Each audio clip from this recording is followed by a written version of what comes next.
بسم الله الرحمن الرحيم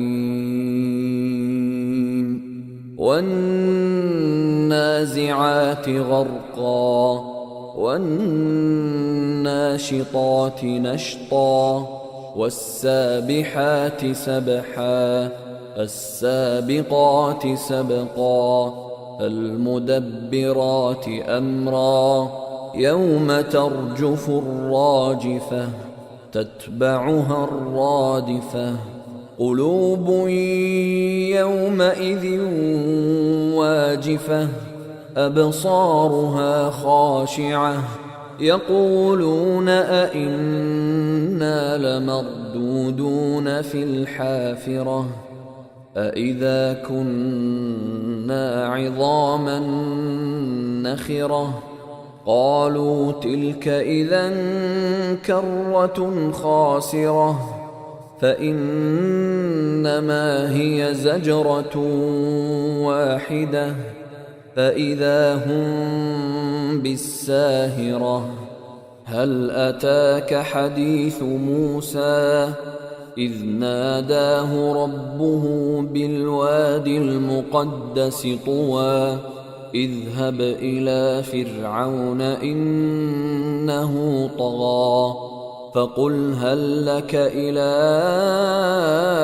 أن تزكى وأهديك إلى ربك فتخشى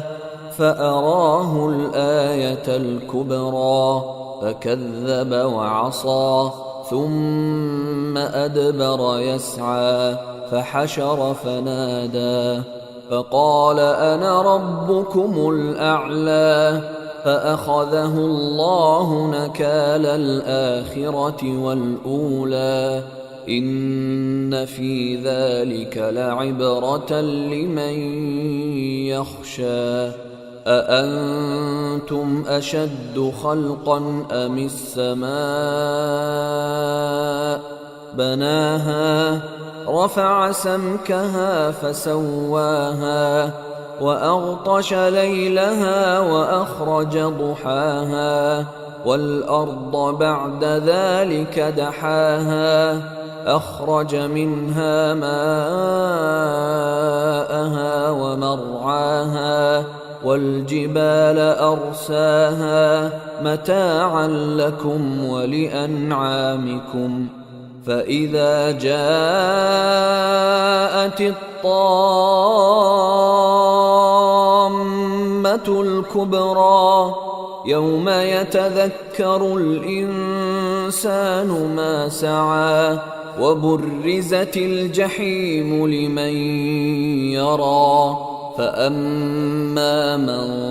طغى وآثر الحياة الدنيا فإن الجحيم هي المأوى وأما من خاف مقام ربه ونهى النفس عن الهوى فإن الجنة هي المأوى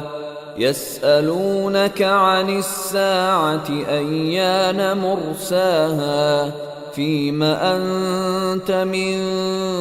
ذكراها إلى ربك منتهاها إنما أنت منذر من يخشاها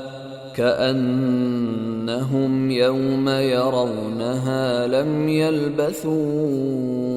إلا عشية أو ضحاها